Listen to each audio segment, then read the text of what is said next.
Kisah sahabat Nabi Zaid bin Haritsah. Keluarga Zaid bin Haritsah hanyalah famili Arab biasa, yang ketika itu sedang mengunjungi kerabatnya pada kampung kabilah Bani Ma'an, dan Zaid Mumil diajak serta. Takdir Allah menghendaki akan mengangkat derajatnya setinggi-tingginya, tetapi melalui jalan musibah. Tiba-tiba sekelompok perampok Badui menjarah perkampungan Bani Ma'an tadi. Harta bendanya dikuras habis serta sebagian penduduknya ditawan untuk dijual sebagai budak. Termasuk diantaranya ialah Zaid bin Haritsah. Zaid bin Haritsah yang masih kecil itu dijual pada pasar Ukats pada Makkah. Dia dibeli oleh Hakim bin Hizam. Sang Hakim, ia diberikan kepada bibinya, Khadijah binti Khuwailid, yang tidak lain artinya istri Nabi SAW, dan akhirnya beliau diberikan kepada Nabi SAW buat menjadi khadam pelayan beliau. Walau waktu itu Nabi SAW belum diangkat menjadi Nabi dan Rasul. Namun pendidikan yang diperoleh Zaid dari dia artinya pendidikan berbasis akhlak mulia. Didikan yang berbasis kenabian yang meningkatkan derajatnya dan mengantarnya menjadi salah seseorang gerombolan teman AS Sabiqunal Awalin. Waktu ayahnya, Haritsah mendengar berita bahwa putranya dimiliki sang seorang famili bangsawan Quraisy pada Makkah. Ia bergegas mengumpulkan harta semampunya buat menebusnya asal perbudakan. Ia mengajak saudaranya buat menemaninya ke Makkah. Sesampainya pada Makkah, ia menemui Nabi SAW serta berkata, "Kami tiba kepada Anda buat meminta anak kami. Kami mohon Anda bersedia mengembalikannya kepada kami dan mendapatkan uang tebusan yang tidak seberapa banyaknya ini." "Tidak wajib seperti itu," kata Nabi SAW, "biarlah ia menentukan sendiri. Bila ia memilih Anda, saya akan mengembalikannya kepada Anda tanpa tebusan apapun. Tetapi bila ia menentukan saya, maka saya tidak mampu menolak orang yang menggunakan sukarela mengikuti aku." Nabi SAW menyuruh seorang buat memanggil Zaid. Sementara itu tampak kegembiraan Haritsah dengan penjelasan dia. Dia akan memperoleh balik anaknya tanpa tebusan apapun, begitu pikirnya. Ketika Zaid sudah datang, beliau mengatakan kepadanya, "Tahukah kamu, siapa dua orang ini?" "Ya, saya tahu," istilah Zaid, "yang ini ayahku, satunya lagi adalah pamanku." Nabi SAW mengungkapkan permintaan ayahnya, serta pula ihwal pilihan yang dia berikan kepadanya. Tanpa berpikir panjang, Zaid mengatakan, "Tak terdapat pilihanku kecuali Anda, Andalah ayahku, dan Andalah juga pamanku." Mendengar jawaban Zaid ini ayah serta pamannya terkejut. Namun Nabi SAW tampak berlinang air mata sebab haru serta syukur. Dia memang sangat menyayanginya mirip anak sendiri, sehingga bagaimanapun secara manusiawi, dia akan merasa kehilangan jika Zaid menetapkan buat kembali kepada keluarganya sendiri. Segera saja Nabi SAW membawa Zaid ke Ka'bah di mana umumnya para pembesar Quraisy berkumpul.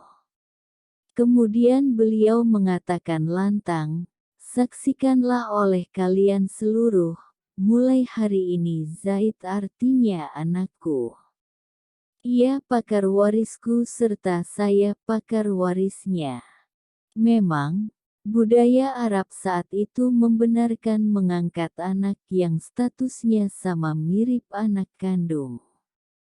Sejak itu, Zaid dikenal menggunakan nama Zaid bin Muhammad.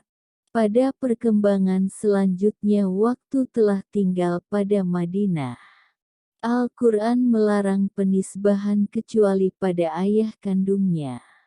Begitu jua anak angkat tidaklah sama dengan anak kandung.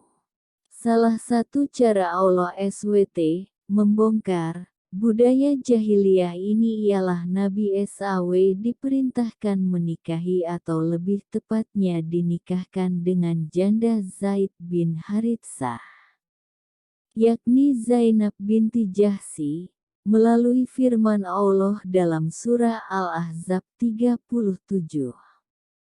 Zaid sendiri kemudian dinikahkan Nabi SAW menggunakan Ummu Kaltsum binti Uqbah, saudara asal Hindun binti Utbah, istri Abu Sufyan bin Harb. Mendengar pernyataan Nabi SAW ini, Haritsah menjadi hening. Dia tidak perlu lagi merisaukan bahwa anaknya akan terlantar atau tersiksa sebab statusnya sebagai budak. Beliau pulang ke kaumnya dengan hati riang serta bangga. Zaid bin Haritsah sebagai grup pertama pemeluk Islam sebab dia tinggal bersama Rasulullah SAW. Ia menjadi orang yang kedua, sesudah Khadijah atau ketiga, setelah Ali bin Abi Thalib, yang meyakini kenabian Nabi Muhammad SAW. Dia begitu disayang oleh Nabi SAW, pada samping karena ketinggian akhlaknya menjadi akibat didikan beliau sendiri. Kecintaannya kepada Nabi SAW juga begitu besar. Dia rela menderita dan kesakitan demi keselamatan dia. Hal ini tampak jelas saat beliau mendampingi dia menyeru penduduk Taif buat memeluk Islam. Ketika Abu Talib dan Khadijah wafat, tekanan serta siksaan yang dilakukan sang kaum kafir Quraisy semakin tinggi. Karena itu beliau berinisiatif buat menyeru penduduk Taif buat memeluk Islam, jika berhasil. Setidaknya mampu mengurangi dan merusak tekanan kaum Quraisy. Sebab Bani Sakif yang mendiami kota Taif artinya kabilah yang cukup kuat. Dia menempuh jarak kurang lebih 90 atau 100 km menggunakan berjalan kaki. Hanya berdua menggunakan Zaid bin Haritsah. Selama 10 hari tinggal pada Taif ternyata tidak terdapat seorang pun yang menyambut seruan beliau.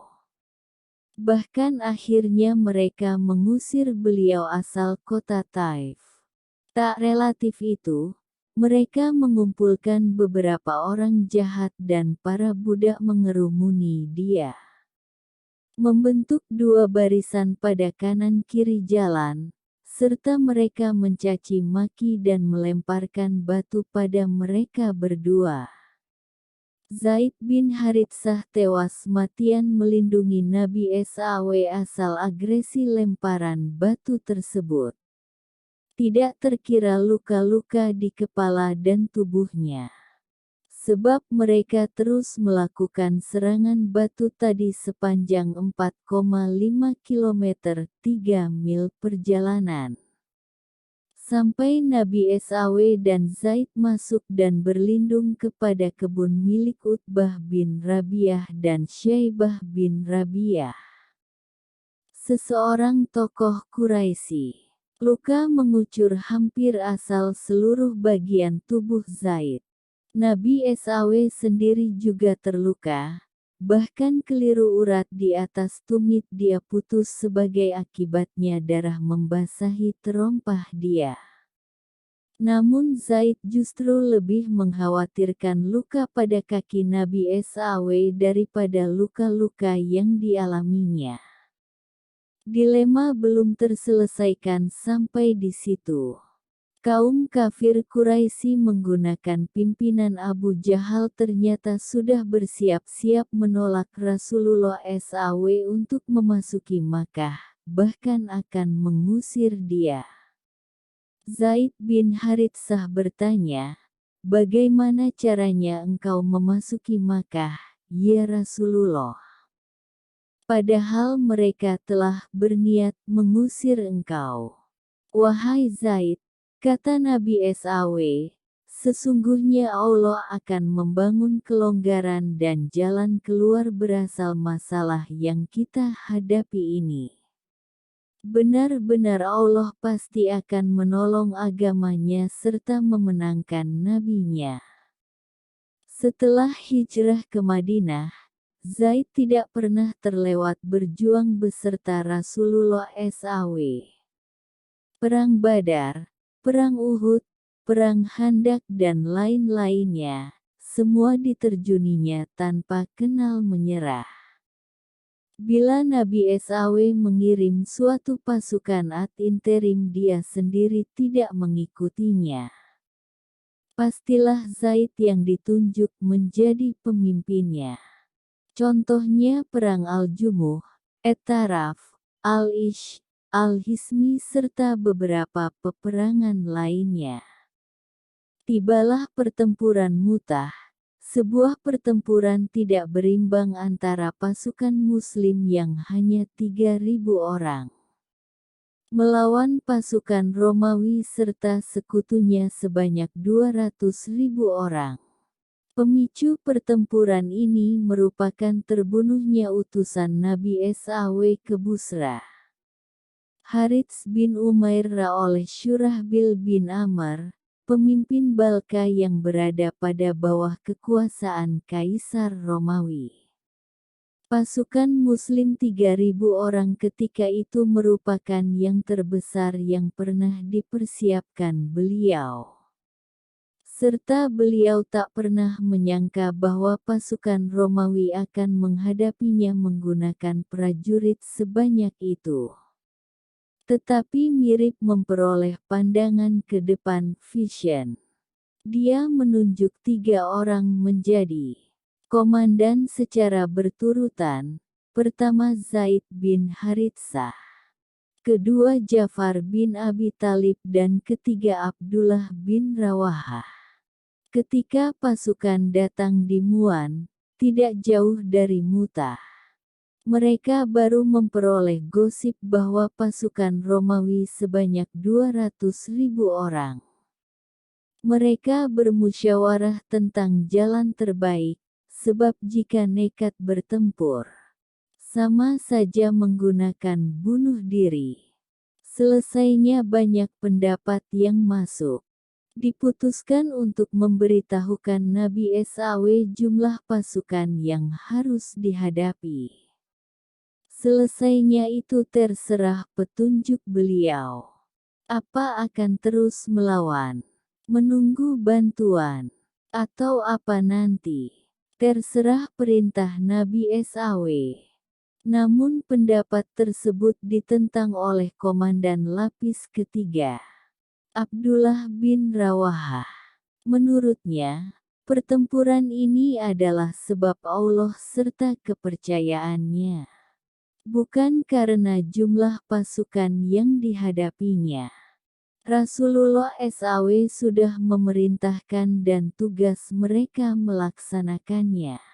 Apapun hasilnya ialah kebaikan semata, yakni kemenangan, atau gugur menjadi syahid. Pendapat Ibnu Rawahah tadi seolah menyadarkan mereka, dan menggelorakan semangat berjihad kaum muslimin tersebut. Bukan semata-mata takut serta bunuh diri. Pertempuran hebat antara 3.000 pasukan melawan 200.000 pasukan sangat praktis diramalkan bagaimana kesudahannya, dan seperti diramalkan, Nabi SAW.